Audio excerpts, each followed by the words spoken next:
नमस्कार, सिद्धार्थ जाधव. आणि आज फादर्स डेच्या निमित्ताने मी माझ्या आयुष्यातले जे दोन खरंच म्हणजे माझ्या आयुष्यातलं सुपर पॉवरच आहे त्या दोघी, त्यांची आज पहिल्यांदा ओळख करून देतो मी. पहिल्यांदा ते ABP माझ्यावर दिसत आहेत. तर पहिल्यांदाच कुठेतरी इंटरव्ह्यूमध्ये मी, स्वरा आणि इरा एकत्र आहोत. तर स्वरा, तू नाव सांग. स्वरा सिद्धार्थ जाधव. तुझं नाव काय? तोंडातलं बोट काढ ना. नाव काय? मामी साहेबांना मला ती ओके, हे सांगितलं. आता लोकांना नाव सांग तुझं. नाव काय तुझं?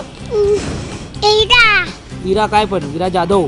इरा जाधव ही 2 वर्षाची आहे आणि स्वरा 6 वर्षाची, पहिलीला गेली आहे. ह्या दोघींमुळे आयुष्यात खूप वेगळा बदल आला आहे. मुळात माझे बाबा मला एक नेहमी गोष्ट सांगायची आयुष्यात, की जेव्हा तू बाप होशील ना तुला कळेल. कारण मी खूप हट्टी होतो. मी खूप जी मागणारी मुलं असतात ना, की मला हे पाहिजे, मला ते पाहिजे, असा मी मुलगा होतो. पण पप्पा मला आणून द्यायचे, पण कुठून आणून द्यायचे ते मी कधी लक्ष दिलं नाही.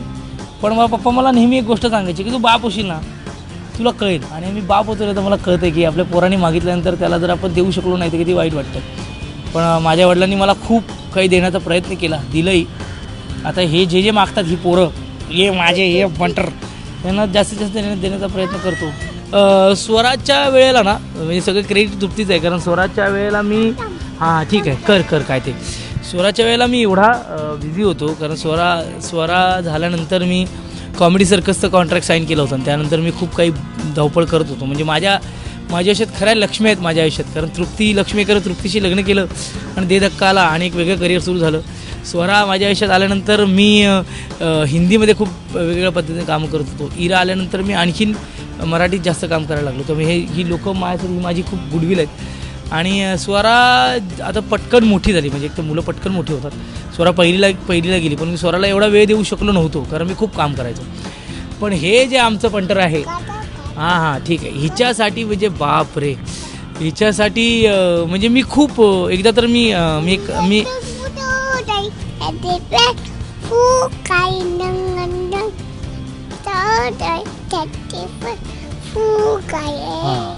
तर मी एका मॅड नावाच्या शोचं अँकरिंग करत होतो. आणि तेव्हा माझ्या वाढदिवसाला तृप्ती स्वराला घेऊन आली होती. आणि मी खूप म्हणजे खूपच इमोशनल झालो होतो. कारण स्वराला मी पहिल्यांदा कारण त्यावेळेला मी असं काम करत होतो, मी सकाळी शूटिंगला जायचो. हां काय झालं? बापरे, हां बसा. हां बलून देतो का तुला? तर मी काकाला बोलतोय काहीतरी, मी ऐकतो माझं. हां हां बोल. ABP माझा बघ. उघडा डोळे बघा नीट बघा. तुमचा प्रो पण मिळालाय. म्हणजे तुम्हाला या फादर्स डेला माझी मुलगी काय काय करून देते. तर त्यावेळेला मी खूप काम करत होतो आणि स्वरा अचानक त्या सेटवर येणं माझ्यासाठी खूप मोठा क्षण होता तो. कारण मी स्वराला तेवढा वेळ देऊ शकलो नाही तेवढ्या वेळात. कारण ती शाळेत जात होती. शाळेचा पहिला दिवस बऱ्याचशा मुवमेंट मी तिला प्ले स्कूलला सोडायचं वगैरे. आत्ताही मी स्वराला शाळेत सोडायला जातो, पण आज नाही गेलो. आज जरा आळस केला मी. म्हणजे आज स्वरा ओके 2 दिवस दांडी मारली मी. ओके ठीक आहे, एवढं काय नाही. दर दिवशी एकतर बाबा शाळेत सोडायला कोण येतो? बाबा येतो की नाही? उचलून कोण येतो? बाबा. हां मग 2 दिवस नाही तर काय का. पण इराच्या निमित्ताने मी पुन्हा ते फादरहूड जाम एन्जॉय करतोय. कारण हे बघ, हे हां म्हणजे तिला जे वाटतं, तिला जे बोलायचं असतं. आणि माझा मोठा भाऊ मला हे सांगितलं त्याने, की तू अजिबात इराला किंवा स्वराला ओरडायचं नाही, कारण लहानपणी तू एवढाच होतास. पण कदाचित मी म्हणतो माझ्यापेक्षा हे दोघं अतरंगी आहेत. बरं बाबा ब्लॅकशिप बोल. Baa baa black sheep hello baby yes ती बेल full my shut up in my duty well it's sound well. Very good. बोला happy father's day. Very good. म्हणजे असं ही जे एन्जॉयमेंट आहे ते मी खूप करतोय. आणि स्वरा आणि इरा दोघी जेव्हा माझ्यावर असतात तेव्हा मी खूप धमाल करतो. आमच्या तिघांचा त्रास हा जास्त तृप्तीला होतो. कारण एक तर 2 पोरं आहेत, तिला 3 बाळ आहेत. हां 3 बाळ आहेत.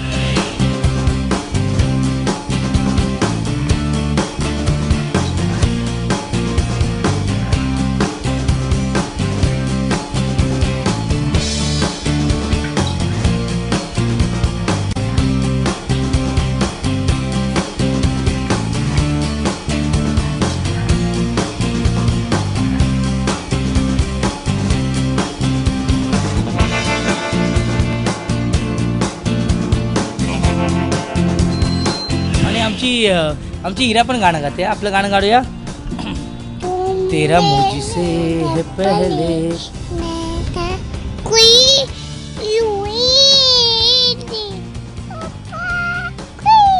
जाने तू या जाने ना माने तू या माने ना.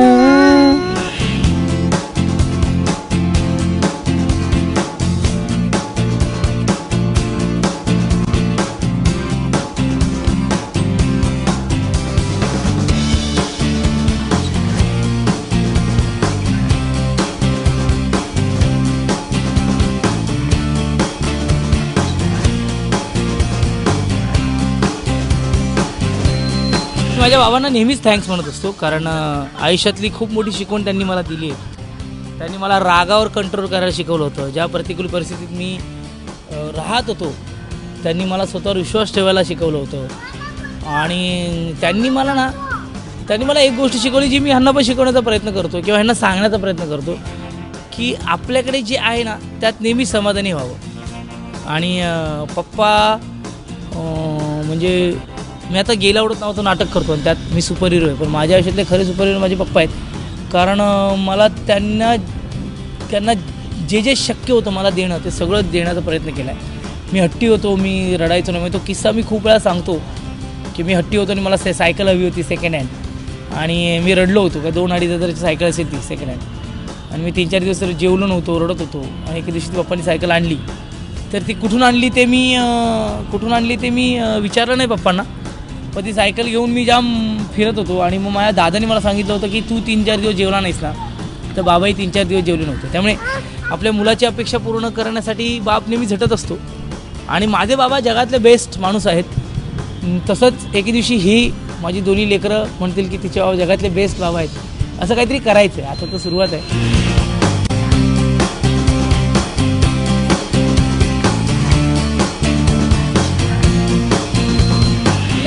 ये रे पावसा तुला देतो पैसा पैसे झाला खुदा पाऊसाला मोठा योगो सोडी मजा मडके रेली सर आली यादव मडके गेले.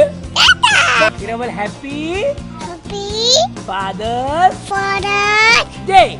जय चला